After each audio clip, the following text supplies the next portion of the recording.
Hello there, Gerard Shifting Lens.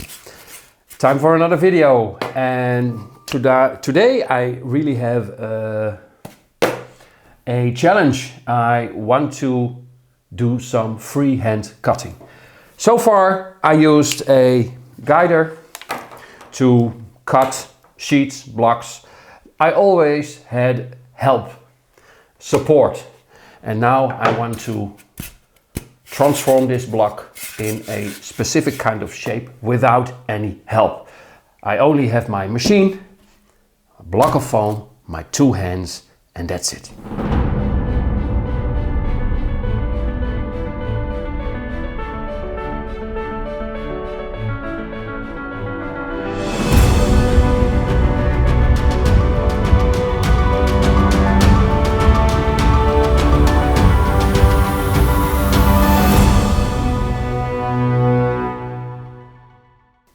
Let's make it simple. We make a bridge.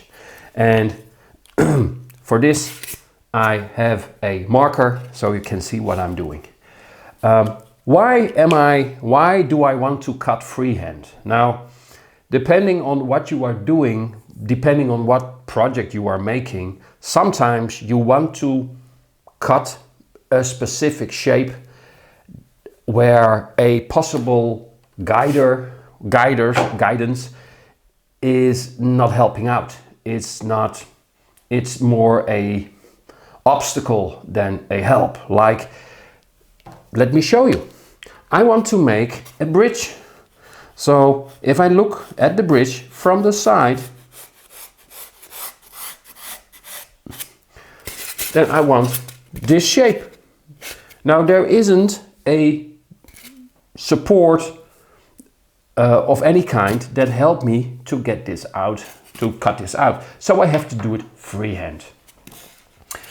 So let's try and do this. First of all, before I start cutting freehand, I make sure there is nothing in the way. I have a nice open space.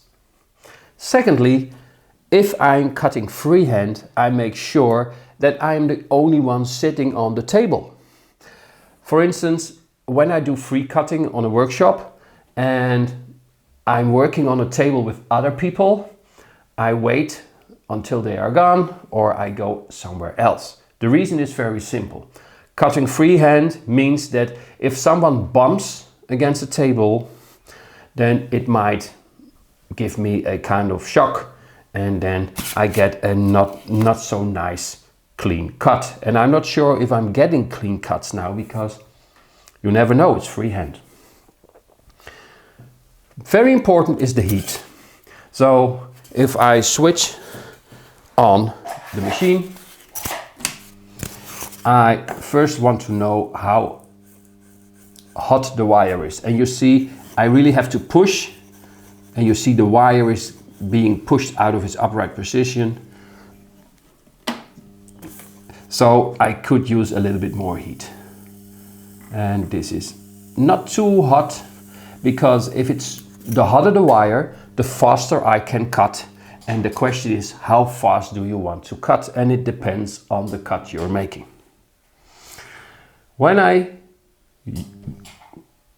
cut freehand, I have no arms. I have a t-shirt.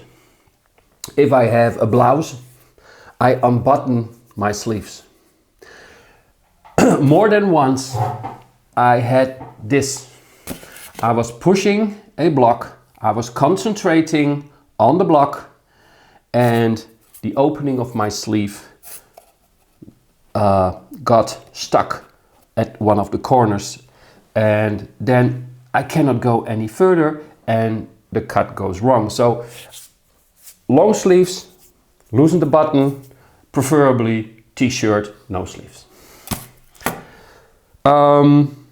Two hands on your project, and apart from where you should look, I will explain that later. The very important rule: when you cut, keep on breathing. Okay. Final thing. If this is the first time you want to try and cut freehand, and this is the line you really want to cut out, and you've never done it, you might want to do a test cut. So why not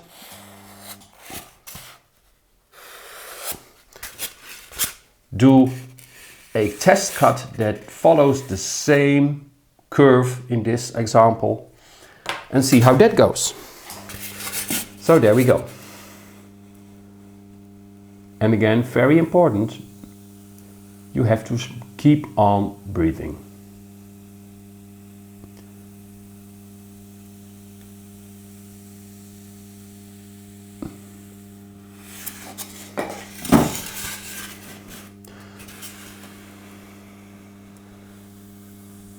And if this feels okay for you, then you can go on with the curve you really want to cut out.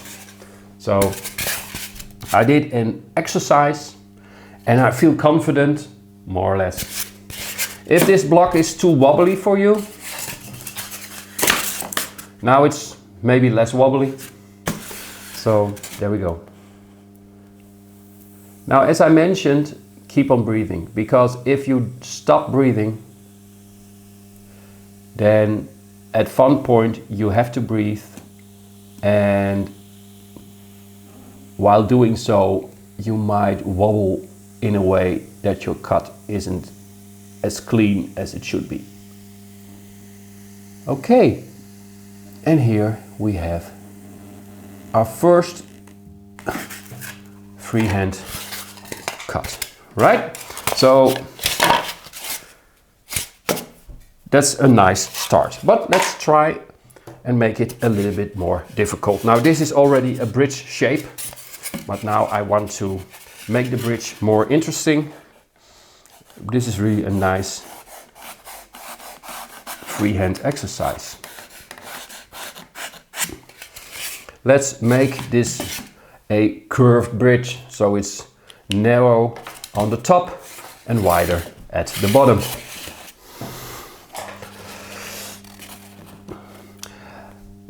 I try and cut it in one go, but let's agree that at some point I get nervous and I don't feel comfortable anymore, which means I hesitate on cutting any further. So when I start feeling uncomfortable, I park my wire. I go here at a parking spot. Okay, I'm feeling confident again. Yes, I can do this. Okay, so trace a bit back, make a curve, and there you go. So it's nice when you cut a shape like this, you have one side that is your actual project, the other side is the rest material. So if you feel uncertain while cutting, go to the side that will be thrown away, so you can catch your breath or whatever, trace a bit back, and there you go. But this is one side, so we have to do the other side as well. Little trick, now you see this is coming from here, and I can do it two ways. I can do it like this.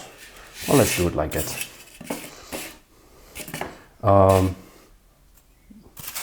Or like this. Oh, this is better. Take my marker. And now, I do it even. I have to remove. Bye bye. There it goes.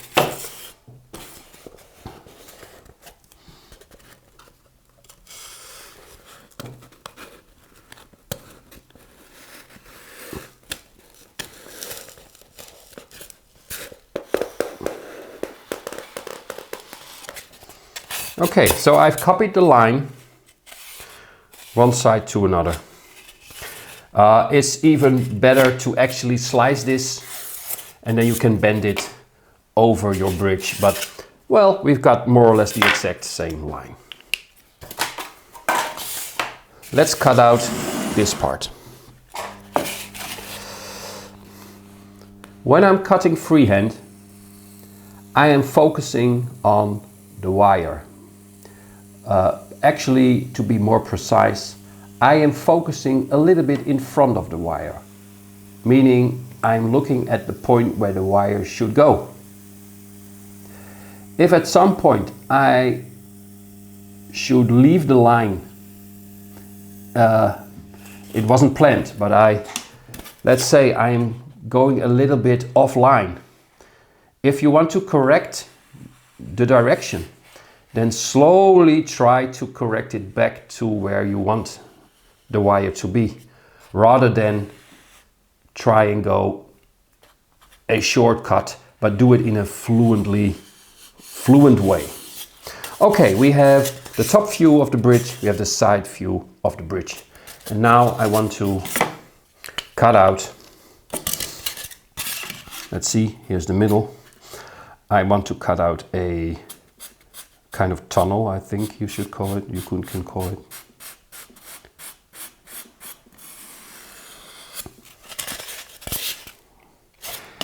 And here is another thing. Depending on what you are cutting, you always have to think about what to cut first. So this part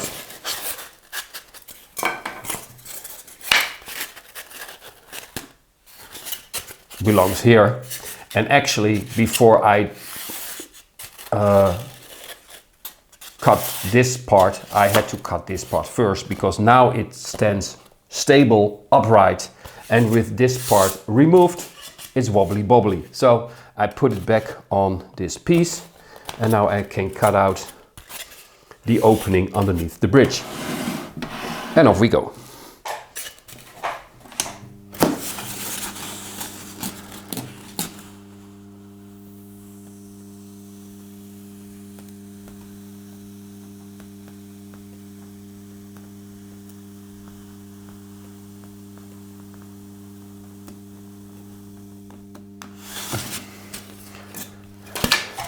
And there you are. To finalize the bridge, we have to make 3 more cuts. And the first cut we are making on both sides is this cut.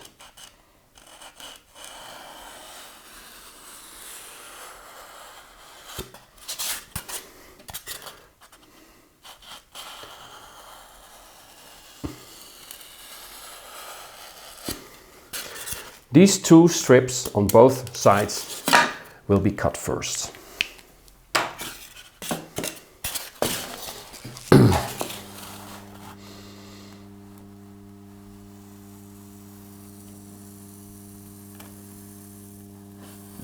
This is the railing of the bridge, and I see I didn't draw it that well.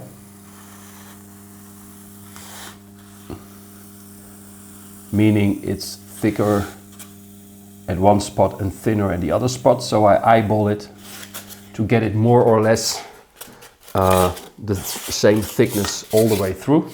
And while cutting, I did encounter a problem, because when I am here, the bridge starts to fall. So knowing this, I will have to push this down good, or even better, I rotate so I can work in this direction.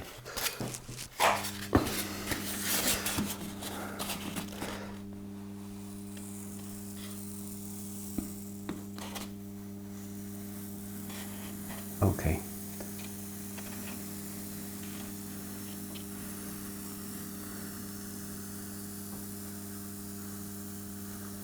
You see, I'm way off the line, but that has to do with the thickness. Now the overall thickness is more or less the same. I didn't drew the lines perfectly. I now have the 2 sides of the bridge, and the final thing I need to do now is to lower this one, which means I have to do something like this. If I cut that away, I can do this final cut. I can do freehand, again, using a rest piece like this. But there is another way, which is maybe which is absolutely more simple. I take my guider. The only time I'm using my guider now, since this is freehand, I'm cheating now, I'm aware, sorry about that. So, yep, this is it. So I'm using the fence to make my final cut. Just finding the right way to hold it. And you will see I am cutting away .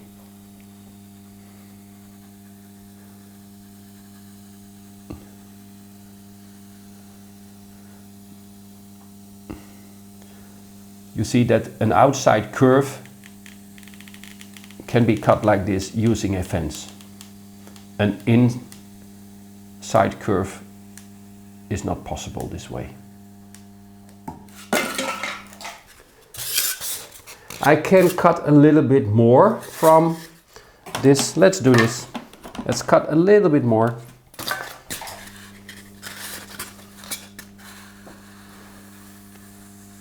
And then I think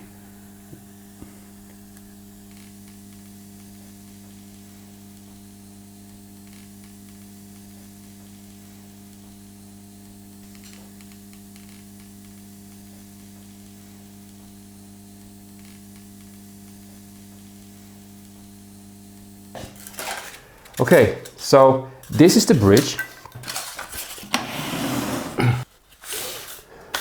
So here we have the freehand cut bridge. It's a perfectly nice bridge. And you see the shape. And I made another one that I use while I am doing workshops. And I will show you that one as well. And this is also a bridge that is fully cut freehand. And you see it's partially textured and painted with some extra techniques into breaking down a bridge to make it look more interesting if you are into ruined bridges. Okay, so this actually is the short video about freehand cutting. There are other shapes that also requires freehand cutting. But I think over time, when we are doing more videos and do actual builds, we will come across freehand cutting more frequently. So just a matter of time. I hope this will help you in any way, building your own scenery. And thank you for watching once again, and hope to see you soon. Bye for now.